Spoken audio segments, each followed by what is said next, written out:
Hey everybody, first and major need to know is what we have coming up in just a handful of weeks, about three and a half weeks out, Water Valley Baptism. So looking forward to that. It's an all-campus thing at Timberline Church where we get a tremendous opportunity to celebrate baptisms, which is always very special. I've said it before, it's one of, if not my favorite thing that we do in the life of the church because it takes transformed lives, no matter if they're new in faith or renewing their faith or making a declaration publicly that I am a follower of Jesus for the first time, whatever it looks like, we are so thrilled to facilitate baptisms. And not only that, at Water Valley, all campuses, we get the opportunity to come together in this unique way and celebrate publicly. Celebrate in a way that is in front of people where we're going to have worship going on as musical worship going on as we do baptism. So save the date, whether you're being baptized or just coming and joining the celebration. It's Friday, July 22nd at the Water Valley Swim Beach at 6 p.m. I'm going to say that again. Thank you, Jared. Friday, July 22nd at 6 p.m. Pastor Brent, I know you're looking forward to that as well. It's a tremendous opportunity. It really is, Pastor John. Very much looking forward to that. Hey, small groups, so glad that you are connecting this week together.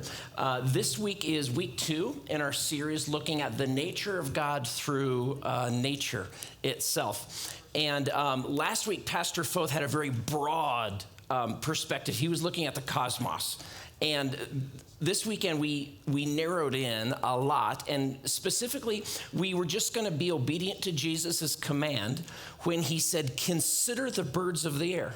Go think about birds, he said. And so that's what we did this weekend is we went to this passage where Jesus, to his community, and the context was people who are, man, this is subsistence living. Am I going to have food tomorrow? Am I going to have clothing?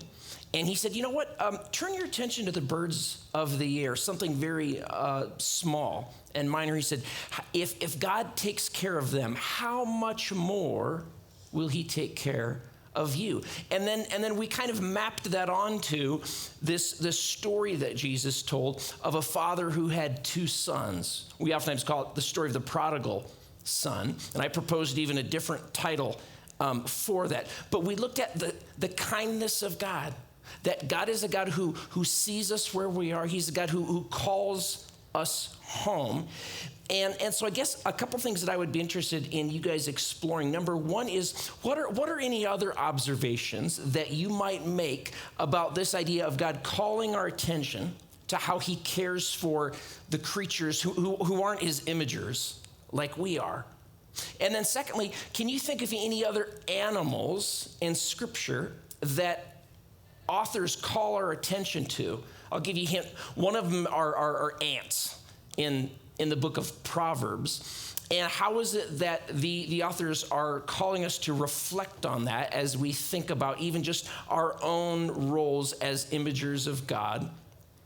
And then I guess I would even lastly encourage you to look at the story of, again, what we call the prodigal son. And we didn't spend much time on the eldest son, but go to that passage in Luke and read through it and make some more observations as a group as to what does this tell you about the nature of God? Because that's ultimately what we're looking at. What is God's nature to us?